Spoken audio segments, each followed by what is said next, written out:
ಇನ್ನು ಪಶ್ಚಿಮ ಬಂಗಾಳದ ವಿಚಾರಕ್ಕೆ ಬಂದ್ರೆ ಯಾರಾಗ್ತಾರೆ ಪಶ್ಚಿಮ ಬಂಗಾಳದ ಸಿಎಂ? ಕಾಂಗ್ರೆಸ್ ಪವರ್ ಫೈಟ್ಗೆ ಹೈಕಮಾಂಡ್ ಬ್ರೇಕ್ ಹಾಕುತ್ತಾ? ಅಹಿಂದ ಸಮಾವೇಶಕ್ಕೆ ಬರ್ತಾರ ರಾಹುಲ್? ಎಲ್ಲವನ್ನ ನೋಡೋಣ ಕರ್ನಾಟಕ ಟಾಪ್ 20ಯಲ್ಲಿ. ತಮಿಳುನಾಡಿನ ರಾಜಕೀಯದಲ್ಲಿ ಈಗ ಕ್ಷಿಪ್ರ ಕ್ರಾಂತಿ ನಡೀತಾ ಇದೆ.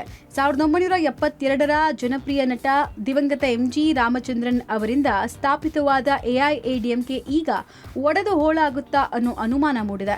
ಚೊಚ್ಚಲ ಚುನಾವಣೆಯಲ್ಲಿ ಸುನಾಮಿ ಎಬ್ಬಿಸಿರುವಂತಹ ದಳಪತಿ ವಿಜಯ್ ಅವರನ್ನ ಬೆಂಬಲಿಸೋಕೆ ಈಗ ಹಲವು ಪಕ್ಷಗಳು ಮುಂದಾಗ್ತಾ ಇದೆ.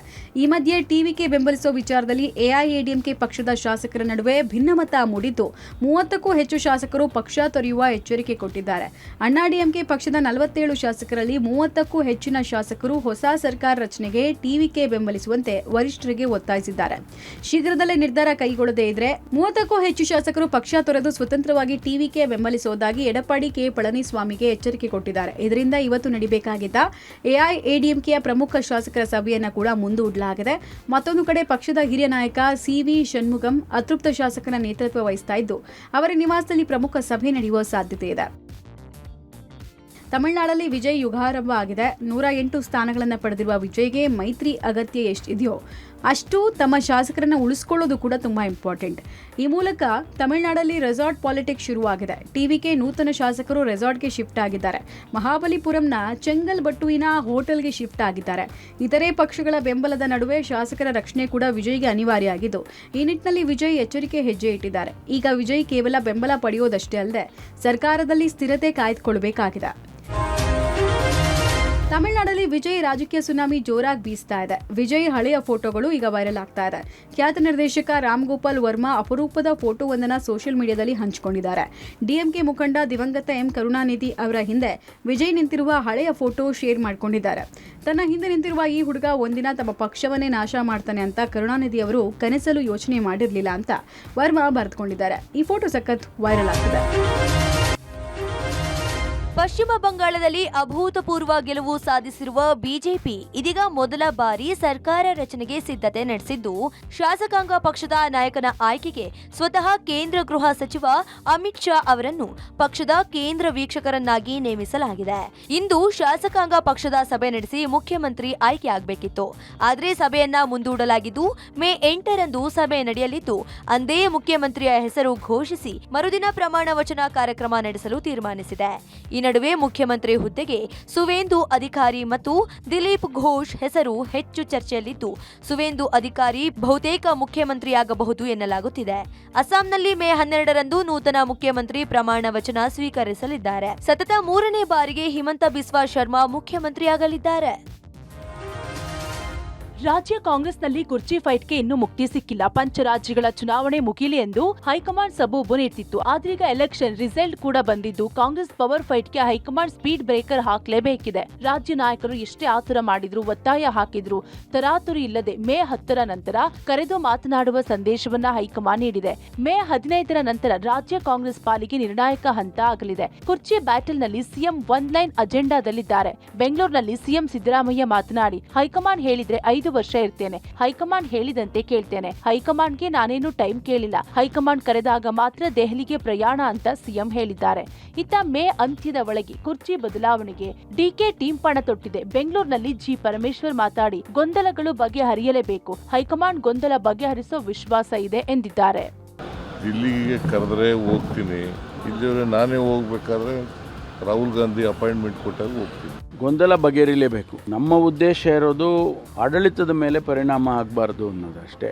ಬಗೆಹರಿಸ್ತಾರೆ ಅಂತ ನನಗೆ ವಿಶ್ವಾಸ ಇದೆ. ಬಗೆಹರಿಸದೇ ಇರುವಂಥ ಗೊಂದಲ ಅಲ್ವೇ ಅಲ್ಲ. ಬಗೆಹರಿಸೋದಕ್ಕೆ ಅವರಿಗೆ ಚುನಾವಣೆಯಲ್ಲಿ ಬ್ಯುಸಿ ಇದ್ದರು, ಈಗ ಚುನಾವಣೆ ಮುಗಿದಿದೆ. ನನಗೆ ವಿಶ್ವಾಸ ಇದೆ ಆದಷ್ಟು ಶೀಘ್ರವಾಗಿ ಒಂದು ಹಂತಕ್ಕೆ ಬರುತ್ತೆ ಇದು ಅಂತ ಹೇಳಿ. ಅವ್ರು ಕರೆದಾಗ ಹೋಗ್ತೀವಿ, ಸುಮ್ಮನೆ ಕರೀದೇ ಹೋಗೋದು ಸರಿ ಇಲ್ಲ ಅಂತ ನಾವು ಹೋಗ್ತಾ ಇಲ್ಲ. ಅವ್ರು ಕರೀತಾರೆ, ಕರಿತೀವಿ ಅಂತ ಹೇಳಿದ್ದಾರೆ ನಮಗೆ. ಅವ್ರು ಕರೆದಾಗ ಖಂಡಿತ ಹೋಗ್ತೀವಿ. ರಾಜ್ಯ ಕಾಂಗ್ರೆಸ್ ಪಡೆಯಲ್ಲಿ ಒಂದು ಕಡೆ ಅಧಿಕಾರ ಜ್ವರ, ಇನ್ನೊಂದು ಕಡೆ ಅಹಿಂದ ಆಟ ಶುರುವಾಗಿದೆ. ಪಂಚ ರಾಜ್ಯಗಳ ಫಲಿತಾಂಶ ಮುಗಿದ ಬೆನ್ನಲ್ಲೇ ಸಿದ್ದರಾಮಯ್ಯ ಪರ ಅಹಿಂದ ಗೇಮ್ ಪ್ಲೇ ಅಖಾಡಕ್ಕಿಳಿಯಲು ಆಪ್ತರು ಸಜ್ಜಾಗಿದ್ದಾರೆ. ಸಿದ್ದರಾಮಯ್ಯ ಕುರ್ಚಿ ಅಹಿಂದ ತಡೆಗೋಡೆ ಹಾಕಲು ಕಸರತ್ತು ನಡೆಯುತ್ತಿದೆ. ಈ ಮಧ್ಯೆ ಸದ್ಯ ಇಲ್ಲದೆ ಅಹಿಂದ ಸಮಾವೇಶಕ್ಕೆ ರಾಹುಲ್ ಗಾಂಧಿ ಕರೆತರಲು ತಯಾರಿ ನಡೆದಿದೆ. ಸಮಾವೇಶಕ್ಕೆ ರಾಹುಲ್ ಗಾಂಧಿ ಅವರನ್ನೇ ಕರೆತಂದ್ರೆ ಅಲ್ಲಿಗೆ ಪವರ್ ಶೇರ್ ಪ್ರಶ್ನೆಯೇ ಉದ್ಭವಿಸಲ್ಲ ಎಂಬ ಲೆಕ್ಕಾಚಾರದಲ್ಲಿ ಸಿದ್ದರಾಮಯ್ಯ ಅತ್ಯಾಪ್ತರು ಪ್ಲಾನ್ ಗೇಮ್ ಶುರು ಮಾಡಿದ್ದಾರೆ. ಅಹಿಂದ ಹಿನ್ನೆಲೆ ಇರೋ ಸಿದ್ದರಾಮಯ್ಯ ಅವರನ್ನ ಬದಲಾಯಿಸೋ ರಿಸ್ಕ್ಗೆ ಹೈಕಮಾಂಡ್ ಕೈ ಹಾಕಲ್ಲ ಅನ್ನೋ ವಿಶ್ವಾಸವಿದೆ ಎನ್ನಲಾಗ್ತಿದೆ. ಅಹಿಂದ ರಣವಿಳಿಯದಿಂದ ಒಂದೇ ಕಲ್ಲಲ್ಲಿ 2 ಹಕ್ಕಿ ಹೊಡೆಯೋ ಪ್ಲಾನ್ ಇದೆ.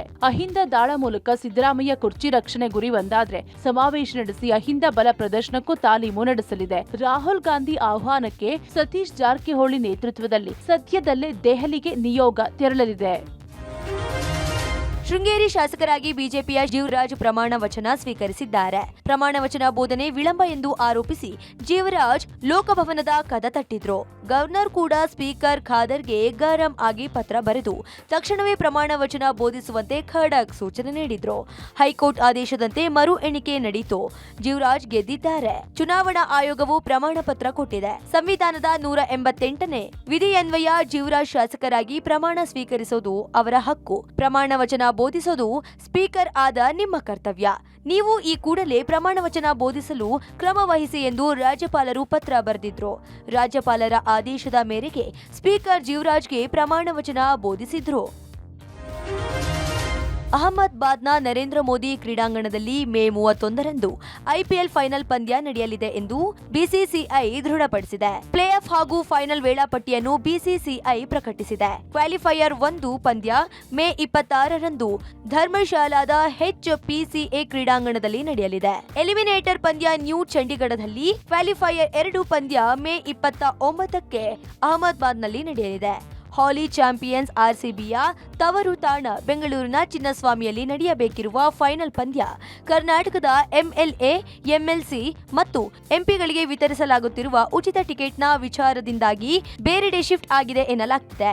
ಬೆಂಗಳೂರಿನಲ್ಲಿ ಡಿಸಿಎಂ ಡಿಕೆಶಿ ಮಾತನಾಡಿ, ಶಾಸಕರಿಗೆ ಟಿಕೆಟ್ ಕೊಟ್ಟಿದ್ದಕ್ಕೂ play off final match shift ಆಗಿರೋದಕ್ಕೂ ಸಂಬಂಧ ಇಲ್ಲ.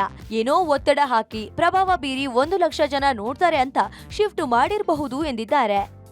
ಬೇರೆ ಕಡೆ ಎಲ್ಲ ಇನ್ನ 50% ಶೀಟ್ನ ಕೊಡ್ತಾರೆ. ಅವರೇನೋ ಪ್ರೆಷರ್ ಇನ್ಫ್ಲುಯೆನ್ಸ್ ಮಾಡಿ ದೊಡ್ಡ ಸ್ಟೇಡಿಯಮು 1 ಲಕ್ಷ ಜನ ಸೇರ್ಬೋದು ಅಂತ ಮಾಡಿರ್ಬೋದು ಅಷ್ಟೇ. ಆ ಟಿಕೆಟ್ಗೂ ಅದಕ್ಕೂ ಸಂಬಂಧ ಇಲ್ಲ. ನಟ ದರ್ಶನ್ ಸುಪ್ರೀಂ ಕೋರ್ಟ್ಗೆ ಜಾಮೀನು ಅರ್ಜಿ ಸಲ್ಲಿಸಿದ್ದಾರೆ. ಬೇಲ್ಗಾವಿ ಜೈಲಿನಲ್ಲಿ ಸಹ ಕೈದಿಗಳಿಂದ ನಿಂದನೆ, ಮೂದಲಿಕೆ ಎಂದೆಲ್ಲ ಅರ್ಜಿಯಲ್ಲಿ ಉಲ್ಲೇಖಿಸಿದ್ದಾರೆ. ಈ ಬಗ್ಗೆ ಪರಿಶೀಲಿಸಿ ವರದಿ ನೀಡುವಂತೆ ಸುಪ್ರೀಂ ಕೋರ್ಟ್ ಸೂಚಿಸಿದೆ. ದರ್ಶನ್ ನೀಡಿರುವ ಕಾರಣಗಳಿಗೆ ಜೈಲಾಧಿಕಾರಿಗಳು ಟಕ್ಕರ್ ಕೊಡಲು ಸಿದ್ಧತೆ ನಡೆಸಿದ್ದಾರೆ.